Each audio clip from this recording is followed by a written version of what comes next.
nigga kill over a bitch, but let a rat keep his wife.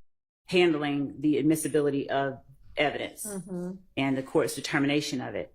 24-104E expressly says that this code section shall not limit the right of a party to introduce before the jury evidence relevant to weight or credibility. And so to the extent that part of our evidence, and it doesn't, speak to the weight of the evidence of the murder, but we believe that it substantiates and it corroborates our assertion via the overt acts that we have listed, that there is this conspiracy and that there are efforts that are continually made by members of YSL to support and protect one another and to advance the dominance and notoriety of the gang through acts of violence and assault. All right. Well, I do not think 104 has any bearing whatsoever on whether y'all can admit it before the jury. Okay. See, I know. Okay. So that takes care. Okay. So that takes care of that one. All right. Do you have any? Can you look, if you haven't yet, for any case law that deals with kind of a similar set of facts? Mr. Atkins is shaking his head. Yes. Since he can look for that. Oh, that is, we definitely can. I was just trying to make sure that I fully got what the court was saying. So in saying the same set of facts is, of course, we can be specific as to, somebody jumping somebody. Well, I mean, yeah, ideally, if you could get that would be great. But no, it doesn't have to be that specific, but something that deals with gangs and or RICO, because what I hear you saying, or what I think I understand you to be saying, is that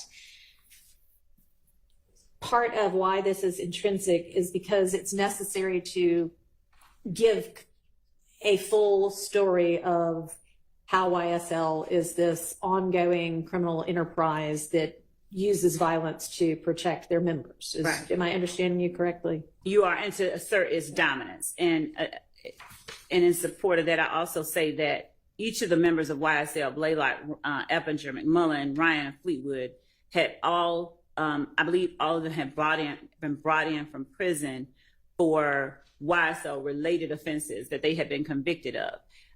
Eppinger had been sentenced to prison off of a probation revocation for an armed robbery after he shot Officer Rogers. That was a YSL related incident. Mr. Fleetwood had been brought in from prison after shooting at Milton Howard, who at the time was driving YFN Lucci's vehicle with tinted windows, so the argument obviously could be made. He didn't know it was Mr. Howard. He knew it was an ops car. So all these people are all incarcerated because of YSL-related offenses. And then you put them all in the same little area, and they are once more acting as one single bullet against somebody they believe is a threat. But I can and we will look for a case on all fours with this particular set of circumstances. Okay. Particularly, a witness may be impeached by contradiction in several ways. Close questioning to elicit concessions of errors in testimony during direct, questioning a witness about the substance or implications of evidence already produced during the case to suggest contradictions, confronting the witness with his or her own contradictory prior statements, or calling another witness, or introducing other extrinsic contradicting evidence. Generally speaking, the admission of extrinsic evidence for contradiction impeachment is restricted to non-collateral matters, so that evidence that impeaches by contradiction and is not collateral can be both substantively admissible as well as admissible for its impeachment value. And that is coming from Baylor, B-E-H-L-E-R, versus Hanlon, H-A-N-L-O-N, 199 FRD 553, and then the parenthetical is surveying numerous commentaries. Judge, with respect to Mr. Sledge, the reason that I began my statements to the court about what it is that he said, and will then go into what his lawyer said. When I asked his lawyer about plea negotiations on the heels of Mr. Sledge not just saying he was told he could get up and tell his truth, but on cross-examination, he was asked repeatedly through the use of allowable leading questions. These weren't your words. You didn't write it. You didn't understand it. You didn't know what you were signing. You felt like you could come in here and tell your truth. You signed it regardless. I'm not directly quoting, but essentially, even though it wasn't true, you signed it. And things of that nature were elicited during cross. You signed it because you wanted to get out to go see your sick mom, things like that. You were in Fulton County Blues. That's the only reason you signed it. These aren't your words.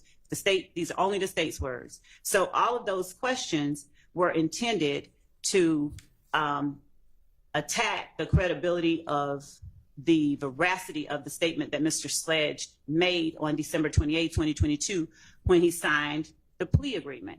And Mr. Sledge acquiesced to all of those attacks, essentially asserting through his sort of obfuscations and running back and pulling back my truth. I don't understand. I don't recall. I don't remember saying that. That isn't true. And his pointing out at the state's request the factual acknowledgments that he now asserts were inaccurate or not completely true. He allowed himself and the cross-examining attorney to, in front of the jury, completely question or to undermine the credibility of the statement that he made and his own credibility at the time that he made the statement. So as the court has already instructed the jury that the inconsistent statements of a witness are also substantive evidence that may be considered against other persons on trial.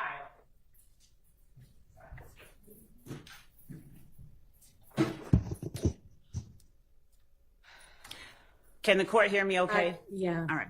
So as the court has already instructed the jury that it can now consider that statement as substantive evidence, what we've seen is an attempt by the defense to destroy the jury's faith in the credibility or veracity of that statement made by Mr. Sledge on December 28, 2022. So when questions were posed to his attorney regarding Mr. Sledge's understanding of those acknowledgments and sentencing agreements, on the one hand, after he made clear that though he's a friend of both sides, he's a defense attorney through and through, Mr. Wright, though he did clear it up, he seemed to, his answers on cross-examination, there were some things that were not true. There were some things we didn't agree to. He was kind of vague with it. And it took belaboring point by point for him to even acknowledge, hey, number 3, number 8, these are the only 2 anybody took issue with. So at this point, Your Honor, I believe that the iterations that were presented to Mr. Wright and to his client per his words are important because it is further evidence that corroborates Mr. Sledge's understanding of and his understanding of the final plea agreement that is 1AS and 444Y, and his ability to effectively engage in and have an active hand in that final document that he signed on December 28, 2022. It points it demonstrates not only the inconsistencies of Mr. Sledge's testimony, but his outright perjury regarding his purported lack of ability to have any say in what that final document asserted that he signed.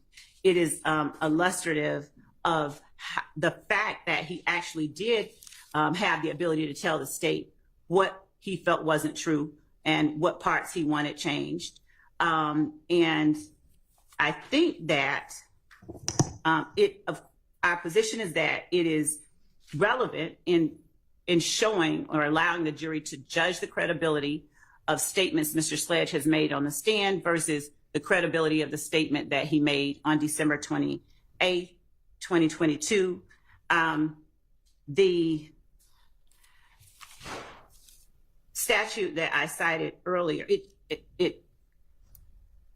it substantiates our position that the representations that Mr. Sledge made under oath on December 28, 2022 were part of a long and detailed negotiation and refinement that Mr. Sledge himself took part in. I think at this point, 24-1-104 might become relevant. That's the one I brought up earlier that didn't have any bearing on what we were talking about. But in as much as 24-1-104 speaks to the code section not limiting the right of a party to introduce before the jury evidence relevant to weight or credibility, we believe that this particular evidence allows the jury, it is pertinent evidence that they should be allowed to see, to understand fully what was put before Mr. Sledge, what he did dispute, what he did not dispute, and so that they can compare it with what he finally agreed to and make a better determination about the truth of the statements he made on December 28th after that, which I believe was 453, but I'll check my notes to ensure that that's the case. So in as much as number one, he's saying, okay, there's no caveat, there's no, oh, hey, we need this. Okay. So number two, obviously Mr. Sledge agreed to number two, but there is an additional, they formed about 3 years before Peanut was shot, him offering up that kind of information, Mr. Sledge offering up that kind of information. He is nowhere in there is he asserting it's a record label. All right, well, nowhere in his factual acknowledgement on number two is it asserted what YSL is. It just says defendant has been a member and or associate of YSL since blank. Right. So he wouldn't need to say, and by the way, it's not a gang. I agree with that. Also, but in number one, where we say what it is, we don't use the word gang. We say something, we use specific language that he's perfectly okay with. And then in number two, he makes no effort to, qualify anything as he did on the stand multiple times. Okay, well, as we all know, the case law holds that it's actually not illegal to be a member of a criminal street gang. It's only illegal to commit crimes in furtherance of, to commit crimes, period. And then it makes it a gang violation to commit crimes in furtherance of. And that's why number one says. Right. And so, number one is whatever number one is, but that number two says, oh, by the way, it was about 3 years before Peanut was shot. It's that he's offering information, and I'm going to defer whatever the court's ruling is, but it's that he's offering additional information. He's comfortable enough to say. I think that is okay, I think it was about 3 years beforehand, so it must have been about 2012. Okay. So, three. Number three. Didn't we read that into the record? We did. We read the response Mr. Wright gave. Okay.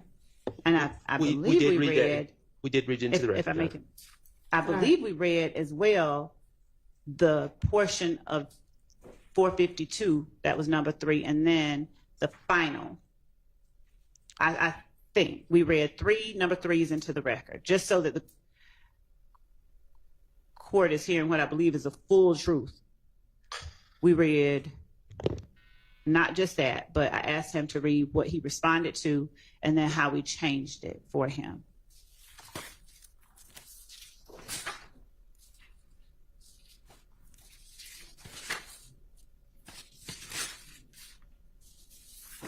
We read at least the final version of number three. We did. Many, many times.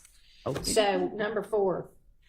Back on the email by Mr. Wright. Okay. We never read that in, right?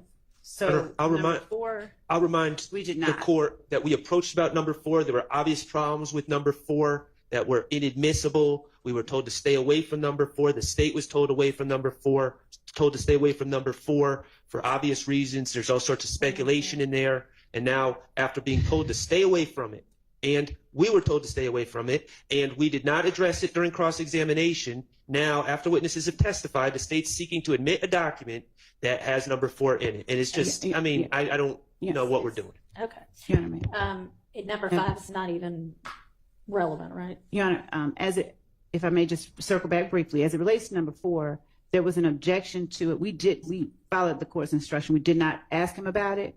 And when the issue that I have with number four not being addressed here is I don't more importantly, I don't know how an assertion that the witness did not adopt is prejudicial when he is not, he denies it, and we change it, and we take it out, that he was planning, he had personal knowledge that they were planning. That is powerful because it is a material fact that He doesn't denies. have personal knowledge That's that they ex- were planning it. Judge, that's the point that I'm making, that he says, I did not know that.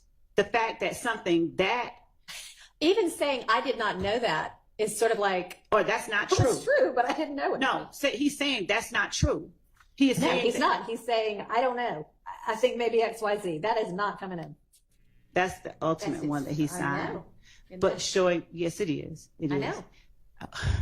Showing that he was untruthful and letting the jury decide, why are you telling stories about that?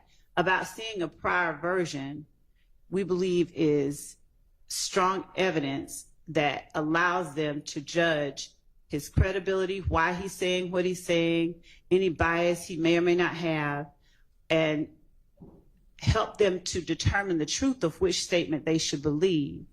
So we would ask that the court, I don't know, revive Undo its the prior ruling I just ruling, made 5 minutes ago. revive the ruling that the court Okay. made. Denied. Let's move on.